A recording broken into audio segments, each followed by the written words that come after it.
10 ఏళ్ళ 11 ఏళ్ళ కిందట తెలంగాణ ఏర్పడ్డప్పుడు హైదరాబాద్లో చాలా అనుమానాలు ఉంటుండే. అసలు ఏమవుతుందో, కొత్త రాష్ట్రం అట, ఏం చేస్తారో వీళ్ళతో నడుపుడు అవుతుందా, ఎట్లా అవుతుంది, ఇట్లా కొన్ని అనుమానాలు ఉండే. అందులో మీ జూబ్లీహిల్స్ కాన్స్టిట్యున్సీ ఏంటంటే ఇటు క్లాస్ ఉంటుంది, అటు మాస్ ఉంటుంది. పేరుకేమో జూబ్లీహిల్స్. ఎవరైనా ఇంటే ఏమనుకోవాలంటే మీరు అందరూ కోటీశ్వర్లే. ఇక జూబ్లీహిల్స్ అంటేనే కొద్దిగా బాగా డబ్బులు ఉన్నోళ్ళు, బాగా బలిసిన వాళ్ళు ఉండేదని పేరు. కాన్స్టిట్యున్సీ పేరు జూబ్లీహిల్స్.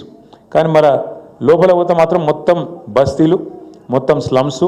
అటు యూసుఫ్గూడ అయినా, రేమత్ నగర్ అయినా, ఎర్రగడ్డ అయినా, బోరబండ్ అయినా, షేక్పేట్ అయినా మొత్తంగా ఎక్కడికక్కడ స్లమ్స్. ఒక వెంగళరావు నగర్లో కొద్దిగా తక్కువ, కానీ మిగతా అంతటా కూడా మొత్తం ఎక్కువ బస్తీలే ఉన్నాయి.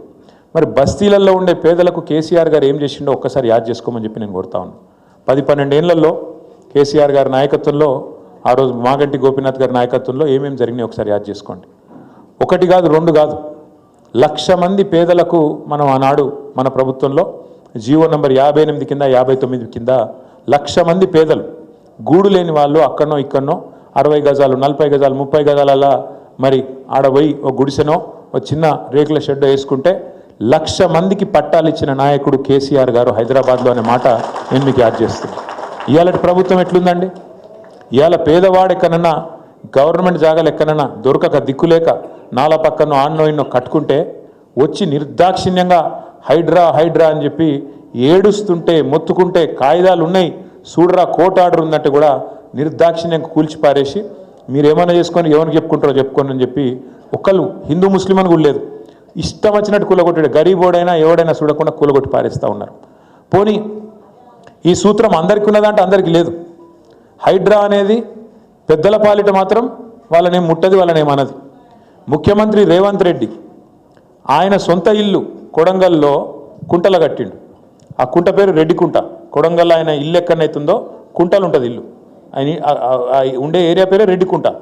దాన్ని అడిగినోడు లేడు, ఏ హైడ్రా పోదు, ఏ అధికారి ఓడు.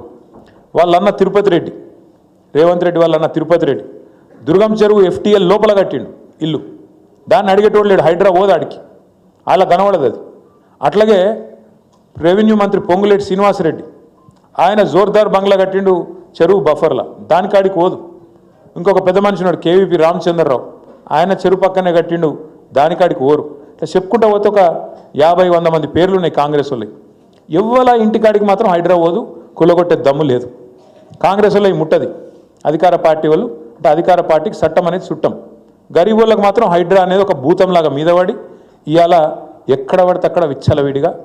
సాటర్డే సండే వచ్చిందంటే చాలు కోర్టు బంద్ ఉంటే కోర్టు ఇప్పటికి 100 సార్లు చెప్పింది, ఇట్లాంటివి చేయకూరి, మీరు నోటీస్ ఇయ్యండి, మీరు కరెక్ట్గా పద్ధతి ఫాలో కండి అంటే అవేం చూస్తలేరు, ఇష్టం వచ్చినట్టు కొట్టుకుంటూ పోతున్నారు. ఏమైంది దాంతో ఇవాళ?